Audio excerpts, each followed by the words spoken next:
Hey guys, Jamie here from the Butch Harmon School of Golf Dubai, and today I just wanted to talk to you about how to play distance wedges and some of the common faults and fixes that I've seen with them.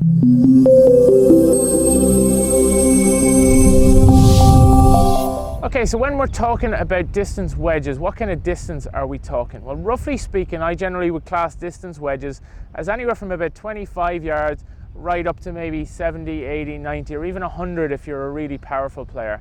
So for me, there's a couple of common faults and also common fixes that tend to occur in this area of the game.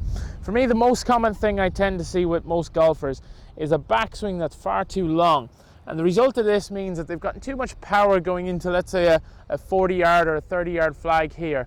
And they have to do one of two things. Either they have to slow the club down or they have to release the head and add loft. Both of these things will end up taking distance away from that really powerful backswing. However, on the flip side of that, you'll also see a severe loss of consistency. As we slow the body down or slow the club head down and release it more, you'll really lose control of, number one, the strike, and number two, the loft.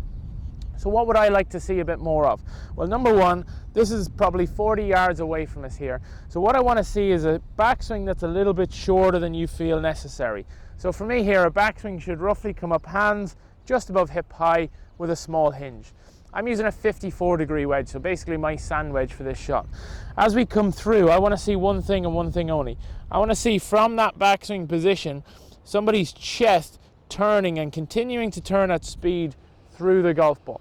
I don't want to see the chest slowing down, because as soon as my chest slows down, I lose control of the club passes my hands out, and we give it an early release. So very simple. I want to get into my setup, ball position pretty middle. I'm going to try and make a backswing roughly hands just above hip high with a small hinge, and then turn my chest through from there. Let's give it a try.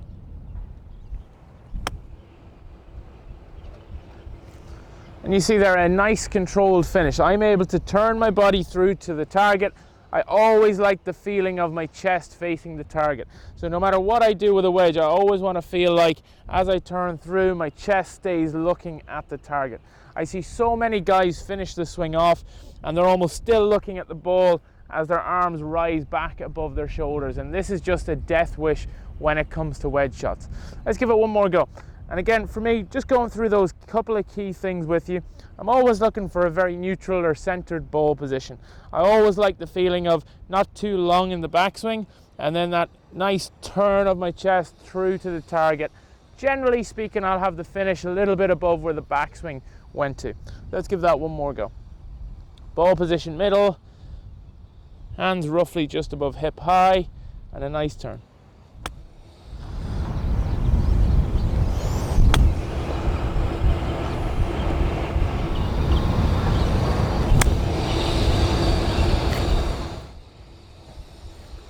Very simple.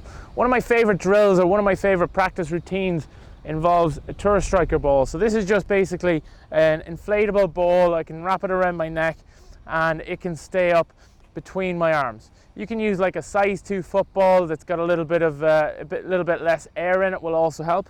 So all I'm going to do basically is wrap this around my neck, and we're going to have a couple of shots with this. So when I have this in between my arms, it becomes very, very easy for me to feel the chest working, because I have to. I've got nothing else to use. It becomes very, very difficult to really let the hands break down, because I'll start to feel it, the ball about to fall out of my forearms. So let's give this a try. So ball in between my arms. All I'm looking for is, again, that same hand hip high and a nice turn through, and again, chest facing the target to finish.